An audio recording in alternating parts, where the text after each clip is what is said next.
FSN Radio. It's all about what's next. Go to financialsurvivalnetwork.com and sign up for your free weekly newsletter. You'll also get 3 free reports. The Financial Survival Network. It's all about what's next. Welcome. You are listening to the Financial Survival Network. I'm Kerry Lutz. Today is April 5th, 2017. So we're in the midst of a bit of a war of cultures, of some say a civil war. I wouldn't quite go that far, but definitely a view of divergent opinions. And immigration, Trump seems to be at the forefront. As you know, we don't talk about politics much on the show, but every now and then we get an interesting guest on that I feel you really need to hear from. And the person you're about to hear from definitely falls into that category. Her name is Tanisha Tingle Smith. She's founder and principal analyst of Global South Analytics, which basically analyzes emerging markets, political risk advisory consultants with a special focus on Brazil and Latin America. She's been involved with former political analyst with the CIA, former foreign policy analyst and advisor with the government, and been on the Council on Foreign Relations, National Task Force on Brazil. I could go on and on, Tanisha, but really people want to hear from you. Welcome to the show. Thank you so much, Kerry. It's my pleasure to join you this morning.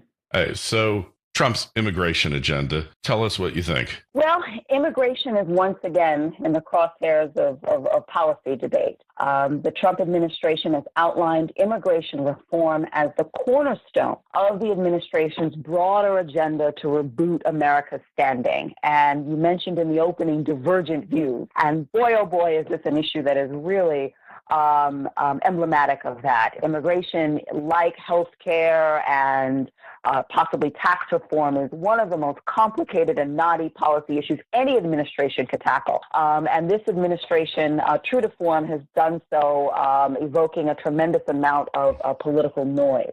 So in essence, Trump has put forth an immigration overhaul.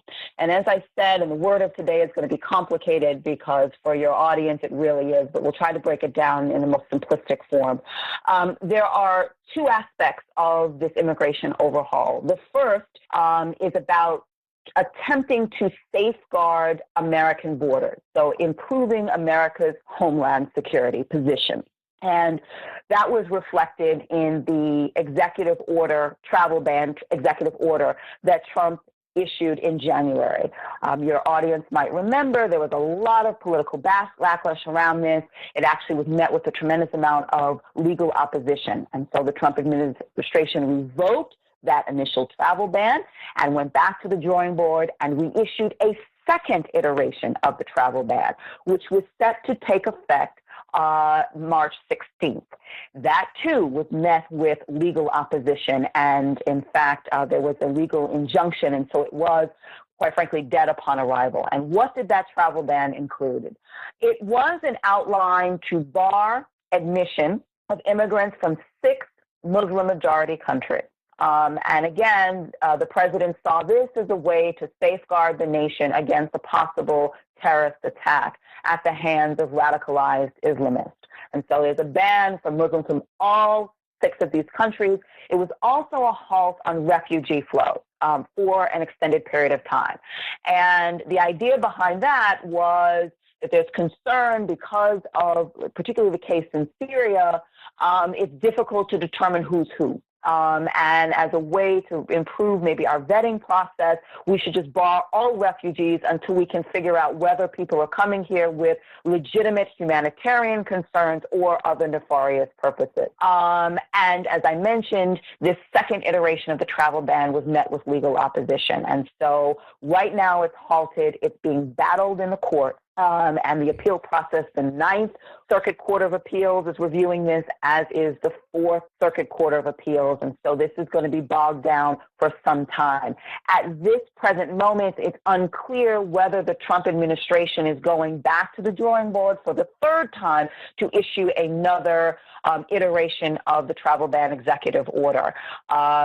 This is, again, a cornerstone of his administration, but this has been one of many setbacks that the administration has faced on some of the big campaign policy pronouncements and promises. And so one thing we are sure about with the Trump administration is a degree of unpredictability. So right now we're not sure. What we do know is that it is working through the courts, and it will be a lengthy appeal process, something that could actually go to the Supreme Court. Yeah.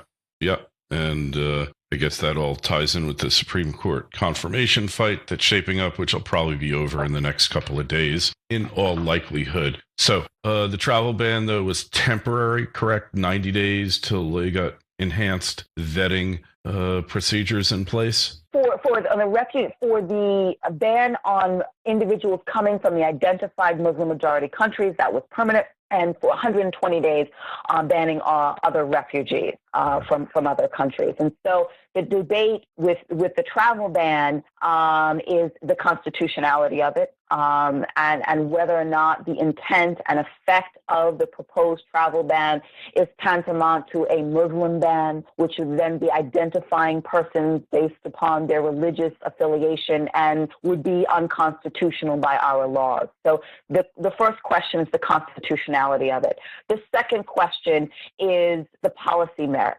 And if I'm to put on my old policy analyst hat, does this proposal achieve the stated aims? And that's really questionable, Kerry. Identifying states to combat a stateless border is problematic. We're no longer fighting the former Soviet Union, where you can identify countries that are antithetical to U.S. interests.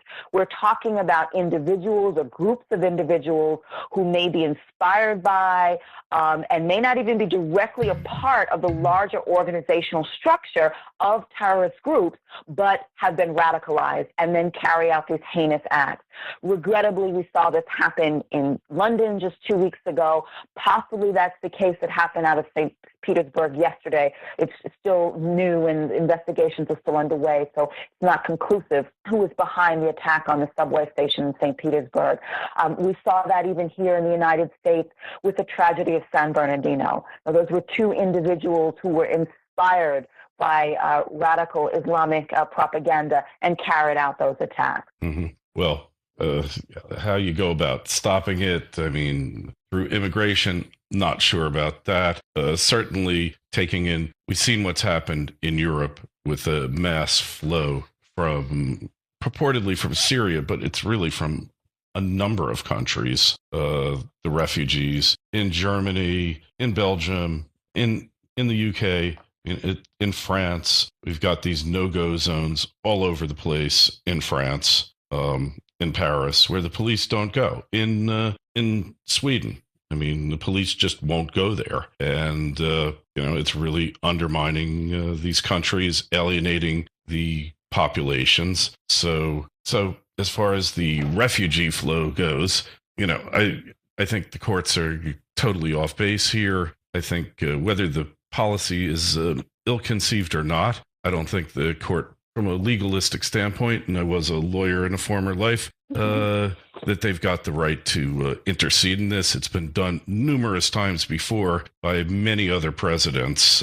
Jimmy Carter did it, shut off the flow of entrants from Iran. It's been done so many times before that I think they're totally off base, and I think eventually Trump will be vindicated by the Supreme Court, but I just don't see it as being effective in the final analysis. So the two different stories. Legally, he's probably okay, but in the real world, it's just probably not going to work. So what do you do? How do you stop it is the question. And, I don't think the battle for the hearts and minds is going to work, is working, or will ever work. It's definitely a challenge, and Europe is on the front lines of this. We've seen the largest migratory flows into Europe since World War II, and it is creating a lot of social and economic pressure for countries that were still crippled after the 2008 economic downturn. And we're not likely to see the same volume of flows just by virtue of geography here in the United States. But that doesn't mean it's something we need to ignore.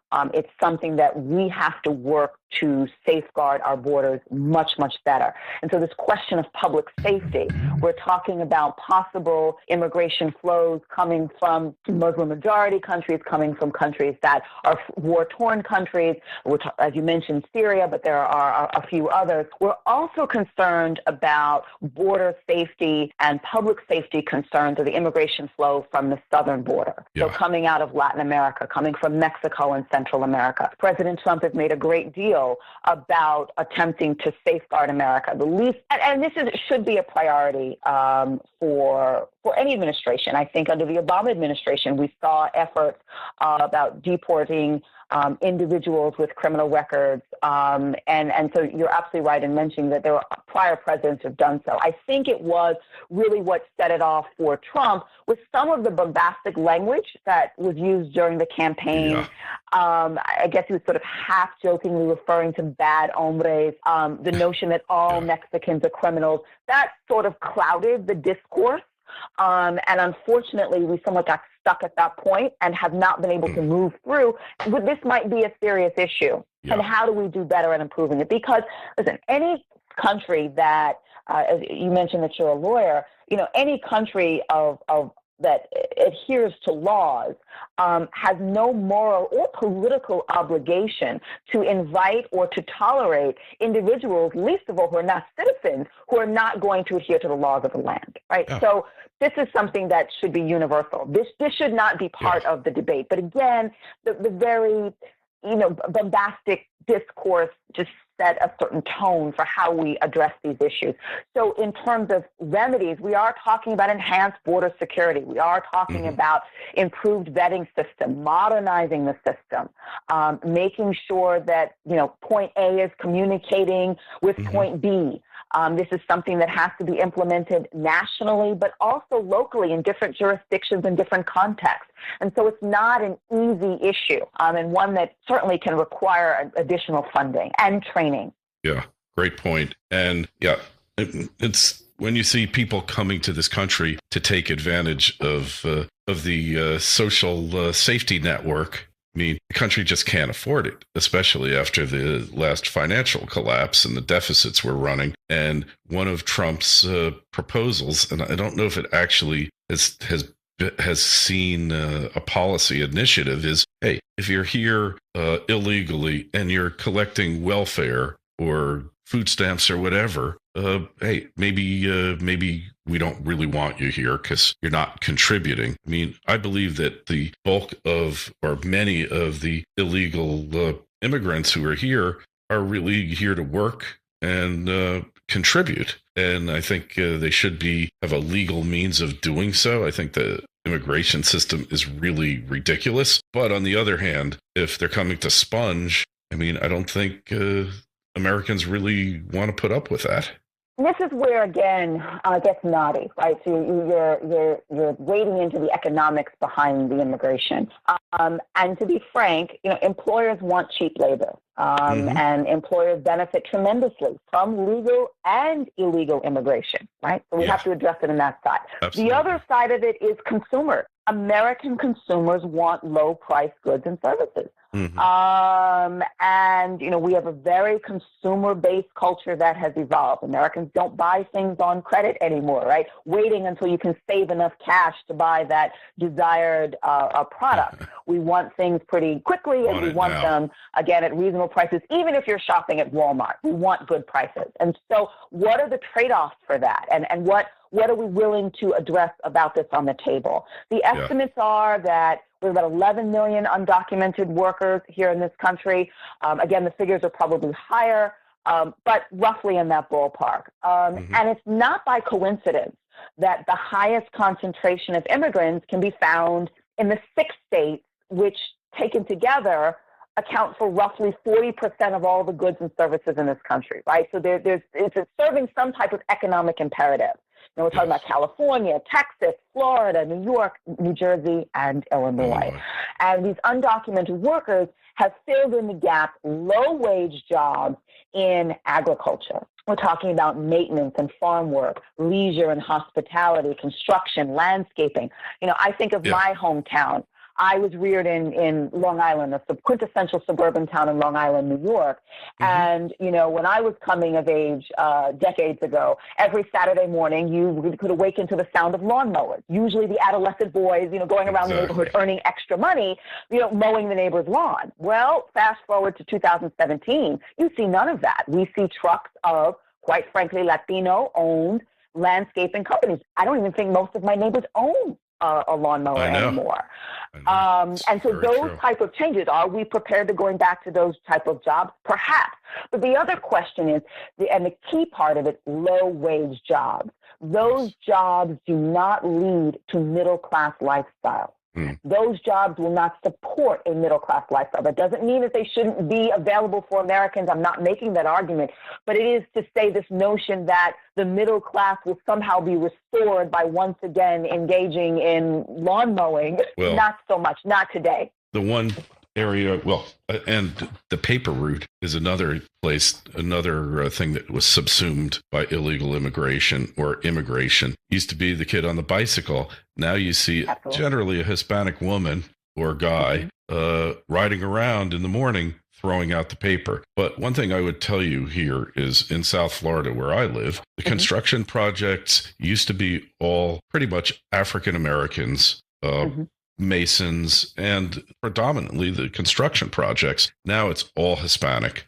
Now, that's a case where you see where they've been displaced. And I'm sure that a lot of the workers are illegal or semi-legal. I don't know exactly how they do it. But that's a case where middle-class workers been displaced and effectively shut out of the middle class. You can see that too in the hospitality services as well, and that's quite prevalent. And so what makes this difficult is that we're seeing the immigration flows into really lower income, maybe just barely on the rung of middle class communities. And so it's creating economic dislocations, and it's also putting a lot of pressure, you mentioned this earlier, on state resources.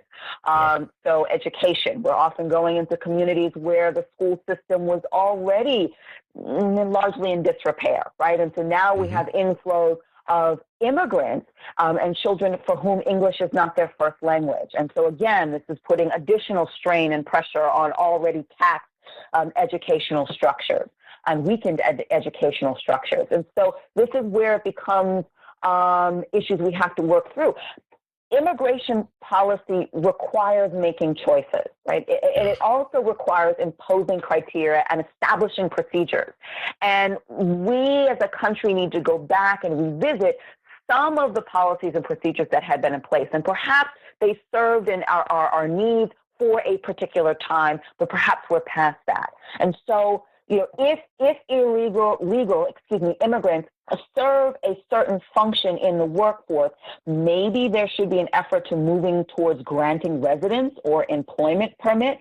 Right. And sort of renewable work permits without the promise of citizenship, right? So creating ostensibly an expatriate workforce without the promise of citizenship and without the benefits of citizenship. So again, you mentioned, tax dollars, whether that's welfare, whether that's education or healthcare, et cetera. That's something that needs to be debated, as well as offering, as always, the process towards eventual citizenship for those who desire to become American citizens and all the vetting and all that entails as a system. Another really problematic and contentious issue is this question about birthright citizenship. We are the only major country in the world to confer citizenship on everybody who was born here, even if your parents are here illegally. There were historic reasons as to why that policy was necessitated. Have we exhausted that? What are the consequences of that? What would it look like if we altered that? These are the real issues that we need to get to. Once we get past the president's tweet and maybe some of his off-putting language, there's some real issues around immigration that need to be discussed in order for us to maintain our competitiveness going forward as a country. Yeah, and I agree. He's inflammatory and perhaps bombastic about it. these issues weren't even getting addressed by the establishment on both sides of the aisle. Because on the one hand, I think for the Democratic side, it was power base and voters. And on the Republican side, it's their constituency is the beneficiary of the cheap labor and globalist interests. So I think that there was a kind of conspiracy there of silence. So however Trump brought it to the forefront, however inartfully and he did bring it to the forefront, and it was a simmering issue and needed to be addressed. So, and then we have the other aspect of the crime associated with it on the southern border. 95% of the felony murder warrants in LA County are for, illegal immigrants, drug gangs, all these things that come with the flow and the exploitation of these people coming over the border, which, is just disgusting. It's in so many different levels, the exploitation. It's got to be stopped. And he's been addressing that too, although perhaps not as publicly, but he really did. I think what he, not the most articulate person, I think he meant to state it one way and it came out another, but these people really do get abused by these mules who take them over the border, and just to reform the policy to stop that in itself so that they can legally come over and not be exploited would be a major advance for human rights. It's a critical issue, and there have been several attempts. I mean, the last effort, the Comprehensive Immigration Reform Act of 2017, didn't really see much daylight. As you mentioned, there are a lot of competing interests, and it just gets sort of tripped over each other, and we're not able to really focus on some of the larger issues that we tried to talk about this morning, about what it really means and what you really have to start thinking through to embark on immigration reform. It's going to require a tremendous amount of leadership and cooperation within the Republican Party to put together something that is cohesive and comprehensive moving ahead. And there's also the foreign policy angle to this as well, because as long and now we're just limiting to the flows from our southern border. As long as we have the difficult, complex situations occurring in country, in Central America in particular, you're going to have this outflow of people. So we have to rethink what our U.S. foreign policy engagement is with these countries, Honduras, El Salvador, Guatemala, in ways that the United States can work bilaterally and also multilaterally to help these countries begin to fix the really disastrous political and economic situation they find themselves in.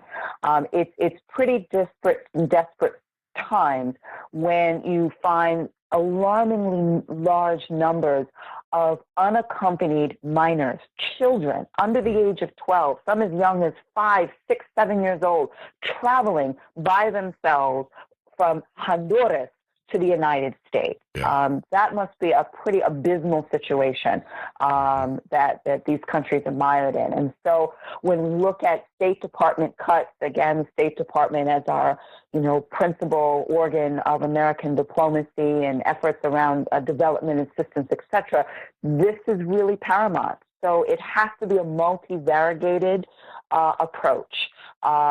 Working multilateral is not something the United States should take on by itself to fix. Obviously, the onus of repairing these countries falls upon those in country. However, to the degree to which we can also put that on the table, because otherwise you're going to continuously see people coming. They're not going to stop. And it's sort of the human nature to survive and, try to find a way for their children, if not themselves, to live a better life. And so that has to be on the table as well. Yeah, I think correct. A lot of these issues really got to be addressed. We can't solve the world's problems, and we have enough problems trying to solve our own. So what about the concept of the wall, which is probably the most controversial and divisive supposedly, I heard a claim yesterday, illegal immigration over the border is down close to 70% in the past 3 months since Trump became president. I don't know if I believe it or not, but the concept of the wall, walls traditionally, the Great Wall of China, that was supposed to keep people out, didn't work too well. And that was probably the greatest wall of all time. What is this wall going to do for us here? Well, the first question is who's going to pay for the wall? Yeah, well, we know the answer, at least from the campaign trail. Well, from the campaign trail, and we saw a lot of, the campaigning is one thing, governing is quite another. Yes. And so from my lens, the first question is the financials of this. That's an enormous undertaking, and who's going to foot the bill? It doesn't appear that the Mexicans are budging, and whether or not this is an effort the United States is going to find resources to do is questionable. Will a border stop the flow of immigration? Questionable, right? Again, as we talked about, individuals living in such desperate conditions in countries that are engulfed with violence and political uncertainty. If you are willing to allow your child to travel unaccompanied in a group of other children, I don't know that a wall is going to halt that indefinitely. Again, I think it makes a splash, but I don't think it addresses some of the things we're talking about. The economics of it. What type of citizen structure should we have? Should we create an expatriate workforce? Does birthright citizenship make sense anymore? If we are looking at a mass deportation, what does that mean for the affected industries? What are the humanitarian aspects of that about repatriating individuals, knowingly repatriating individuals to war-torn countries? These are the things I think that make more sense to think through and spend time on rather than erecting a symbolic wall. Yeah, for sure. We don't know who's going to pay for it. Yeah, that's true. Hey, and, I think, the wall might help stop the flow of drugs to some extent. The flow of drugs is enormous. There are a lot of factors, and we're not going to get to them all today, but it's interesting to know. And I think the mass deportations come down to more getting rid of the criminals element, which there's several million, immigrant criminals in the country. By some accounts, 2-3 million. I think that's what it's been refined down to. From my understanding, it's not clear yet, but it looks like that's what they're focusing on. They got their hands full with that situation. So I guess the policy will start to clarify over the next few months, because you can't do everything. And I think that the idea of getting rid of 11 million people, just not going to happen. I mean, the people who would want it to happen, I think they're coming to the realization as well. It's just not going to happen. So we have to deal with the people who are here and balance the interests of the various parties. I would agree with that. So, and the ones who are the threat to society, those are the ones you want to deal with. And really, they're the priority, I think. So, and that doesn't differ significantly from what the position of the Obama administration as well. I mean, there were efforts as well to deport those with criminal records. Perhaps didn't make as much news about it as we're seeing in the Trump administration, but that was occurring under President Obama's tenure as well. So again, public safety is a critical issue. Yeah, it really is. A catch and release program. A lot of convicted felons were just released, and then the refusal of these countries to take these people back after they've finished their sentences, and they're relying upon the United States for a lot, and there was no effort made to force them to take these people back. I think those are areas that can easily be addressed. Anyway, Tanisha, really appreciate you coming on the show. In the meantime, if you got any questions, comments on this interview, others, send me an email, kl@kerrylutz.com. kl@kerrylutz.com. The Twitter feed is @KerryLutz, and the Facebook page is Financial Survival Network. Any way for people to reach out to you, Tanisha? Yes, I will be having a Global South Analytics website will be up and running in the next few weeks, so they can certainly come and leave any comments or questions they have in continuing this dialogue. It's been a pleasure to join you this morning, Kerry. Thank you very much. Hey, thank you, Tanisha, and we will have you on again. Let's stay in touch. Thank you. FSN Radio. It's all about what's next. Go to financialsurvivalnetwork.com and sign up for your free weekly newsletter. You'll also get 3 free reports. The Financial Survival Network. It's all about what's next.